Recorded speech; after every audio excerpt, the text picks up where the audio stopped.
Hello everyone, welcome back on another tutorial on how to solve the Rubik's Cube.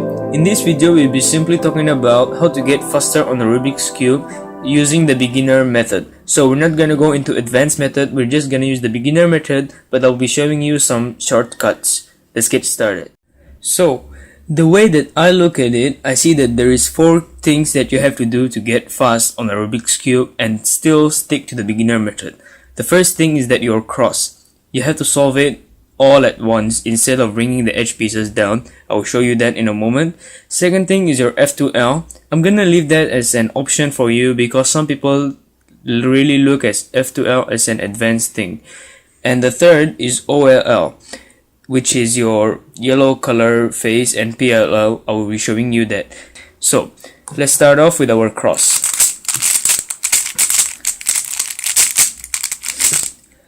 Okay, so again, I'll be using my white color face, and actually the fifth thing, you could, if you are color neutral, that will be great because you could start anywhere you want depending on which is the best situation. So what I mean with solving the cross as in all at once is this. In the beginner method, we said that we have to bring all our white edges to the bottom. In here, when we're going to go faster, we want to solve it all without, like, as you can see, there is an orange and white over here. If I can bring it down, it's already matching. I don't have to bring it to the very bottom and then match it. Get it? So I want to just match it straight and bring it up. So in this scramble, I can see that this one here is already matching. And if I do an R prime move like this, I'll be having this to be matched. So also, if I'll be doing a U move, as I'm gonna be solving my orange, my green will be solved. So let me demonstrate it for you. Don't forget we have a solved edge over here already. So the way I solve this cross will be something like this.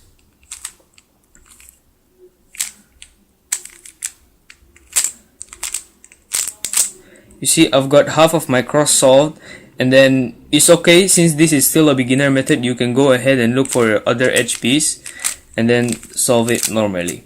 You see, I've solved my cross. You may think that this took a long time, but actually this is very much faster than the old way, which is bringing your edge pieces to the bottom. This might take you a few times to practice, so don't worry, it's gonna help you a lot. Let's do it again.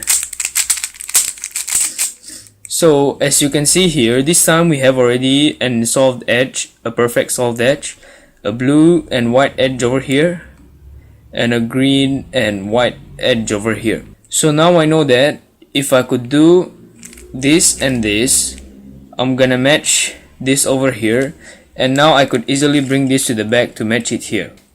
So the way I'm gonna solve this cross after I've already saw all the edge pieces will be something like this.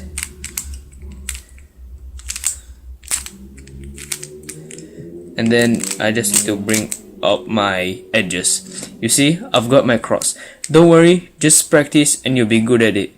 So now let's move on to F2L, and as I said, I'm gonna leave it as an option for you. You don't have to do it to get fast. You can just stick to the other steps and you'll still be good. Let's move on. Alright, so now that we're done with our with our cross, let's move on to the corners. Now, as I said, I'll be just showing you some shortcuts here and there. So for instance, now that I'm solving my corners, for this kind of corners, as your white sticker is facing up, you will have to usually do it 1, 2, 3.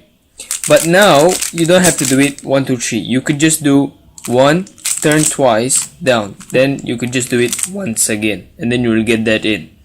So that's if the sticker is facing up. So also, for those kind of the corners, you just simply slot it in like that. And then try your best to see where are the edge pieces as you're doing this move. So again, we have a sticker that is facing the top, turn twice, down, and then we could just slot it back in. And so now I saw that this edge piece is right over here.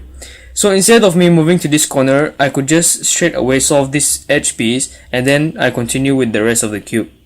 Get it? That means do what is best for you. If you can see now, right over here, there is an orange, is already matching, it's just perfect. All I have to do is slot it in. So I slot it in. and then I continue with the rest of the cube again, like this. That's how I get my corner. So what I did just now was this. All I did was I saw that my edge piece was perfectly matching as I'm solving the corner, so I choose to solve it straight away instead of coming back to it later, and then I moved on to my other corner. So as I said, do what is best at the moment. Alright, so now that we are in our last layer, we have to solve the cross first of all.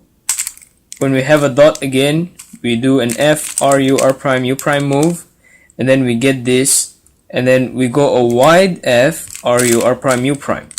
So as you can realize, instead of me to do it twice, when I have a dot, I could just do an F, R, U, R prime, U prime, and then I don't have to bring it back up and bring it back down again. I could just, you see, if I go up, I'm still gonna bring it back down again, right? So all I need to do is just move my middle layer like that, and then I continue again, R, U, R prime, U prime. This will save time instead of me to go up and go down again. Always remember this: the less moves you have, of course, that will be a faster time. So if you can do something with less moves, it will affect your time and it will be more faster. So now in this place, I want to show you how to get your yellow stickers to be on top without flipping your cube upside down, because that will take a long time. And there is a few cases of them, so I'll be showing you all. For this case, when you have two headlights facing that way, you want to do it like this.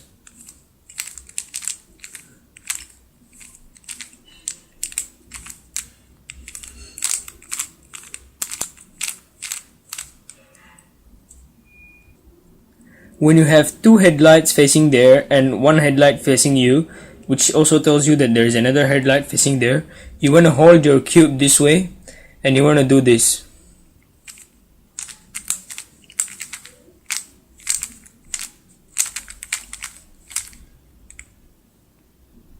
When you have two headlights facing you and two headlights at the back, you want to do this.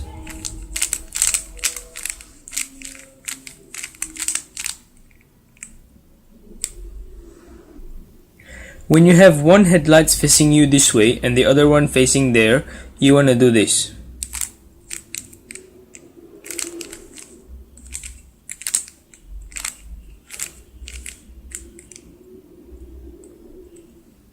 When you have one headlight facing you and the other headlight at the back, you want to do this.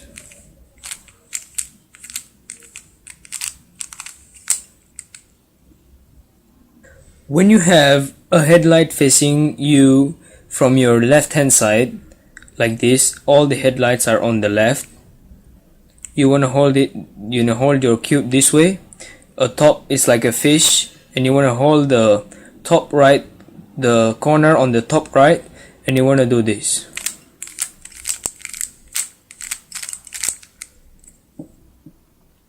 When you have your headlights facing on the right hand side, which is the opposite of the previous one, so you want to hold your fish. Now the corner is gonna be at the bottom left, and you want to do this.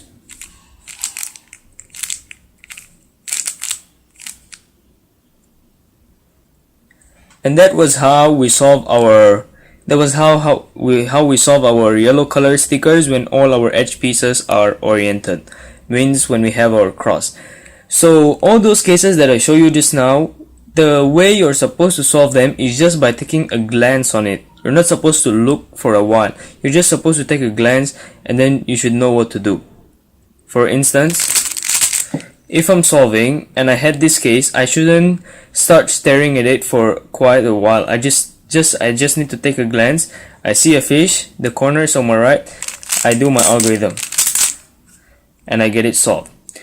And so now, as you realize, this is quite different from the beginner's method. Why? Because I didn't position my corner before I did my yellow color stickers. That means you see some of my corners are not correct.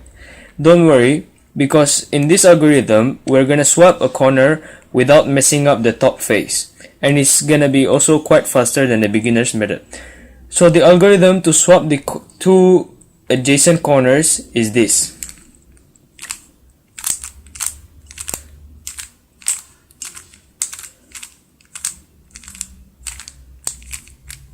As you can see, I swapped these two corners without messing up any of my yellow color stickers nor my other edge pieces. And now all my corners are correct. Even if it's an adjacent swap, it could also be a diagonal swap. You see, none of my corners are solved because these two corners have to be swapped. And so I do this algorithm having my wrong corner on my right side.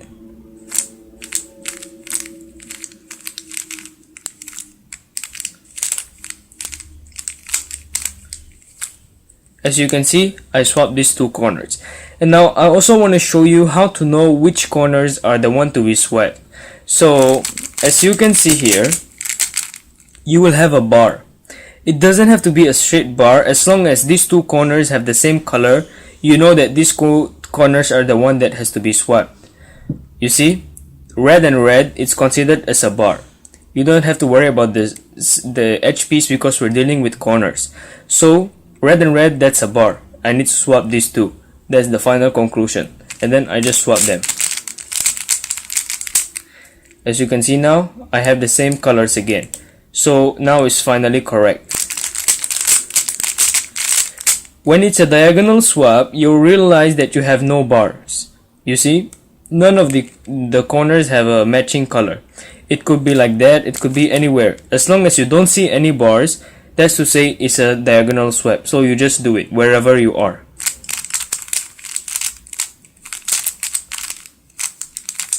And then you just arrange your corners again.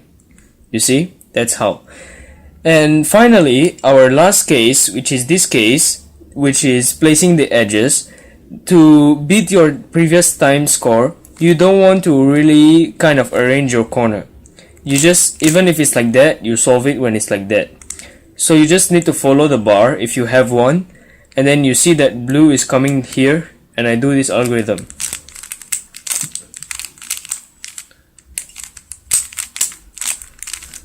You see, now I solve it, and then only I can arrange my top layer. This will also save some times, and adding up everything, you will be able to get at least like 10 seconds faster.